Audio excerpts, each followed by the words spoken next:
In the wake of Northeast St. Anne MP Marcia Smith's resignation, Jamaica finds itself at a pivotal moment where governance and national priorities collide.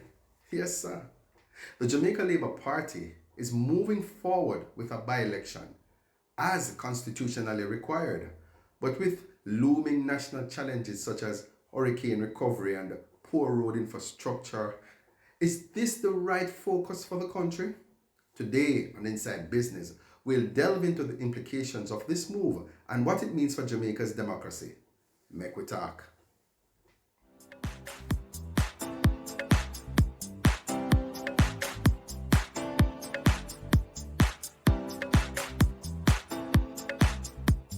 Arthur Smith's sudden resignation has reignited a broader conversation about political leadership in Jamaica. Her departure is not an isolated incident, but part of the series of leadership challenges that have shaken local governance. Earlier this year, Rowan Bryan, the former councillor and the deputy mayor of Morant, passed away, leaving yet another leadership void. This, along with the 2021 Dalrymple Filbert, former MP of South Trelawney, points to a pattern of disruption in governance that must be addressed. The Jamaica Labour Party is constitutionally obligated to hold by-election to fill Smith's seat as stipulated by the Jamaican Constitution and Local Governance Act of 2016. The law is clear. Any vacancy in a parliamentary seat must be filled within 3 months to ensure representation for the constituency. Now, in this case, the JLP is adhering to the letter of law, moving swiftly to organize the election. But the People's National Party is raising an important counterpoint, Does the timing of this election make sense?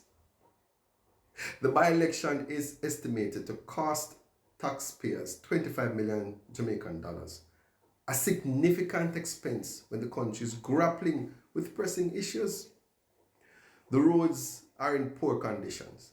The recovery from Hurricane Beryl is ongoing, and families are struggling with back-to-school preparations. The PNP argues that this election is a distraction and a misallocation of resources that could be better used elsewhere.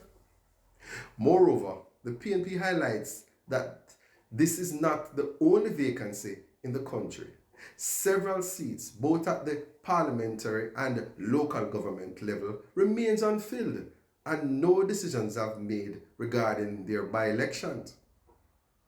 Why then is Northeast St. Anne receiving priority?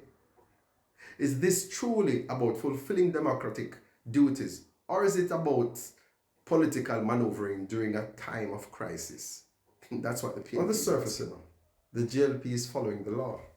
Democracy requires representation, and the people of Northeast St. Anne deserve to have their voices heard. By-elections are a constitutional necessity, not an option. However, the broader context cannot be ignored. With Jamaica facing significant socio-economic challenges, the timing of this election raises questions about priorities. Could the JLP have delayed the election until the country was more financially stable without violating constitutional requirements? The passing of Rowan Bryan, along with other leadership changes, points to a deeper issue in Jamaica's governance structure: the frequency of vacancy and the disruption they cause, whether due to resignation or death. The constant turnover in leadership undermines continuity and leaves communities without proper representation. These vacant seats left unaddressed creates gaps in governance that ultimately hurt the very people who depend on elected officials for development and services. In conclusion, while the JLP is constitutionally obligated to proceed with the by-election in Northeast St. Anne, the decision comes at a time when Jamaica is facing more immediate concerns. The PNP's criticism is not without merit. Resources are stretched thin, and the country's most vulnerable communities are in need of support. This by-election, while necessary from a legal standpoint, raises important questions about political priorities during a national crisis. The passing of leaders like Rowan Bryan and the resignation of Marsha Smith highlight the fragility of leadership in Jamaica. In times like these, our government must find a balance between fulfilling constitutional duties and addressing the real world needs of the people.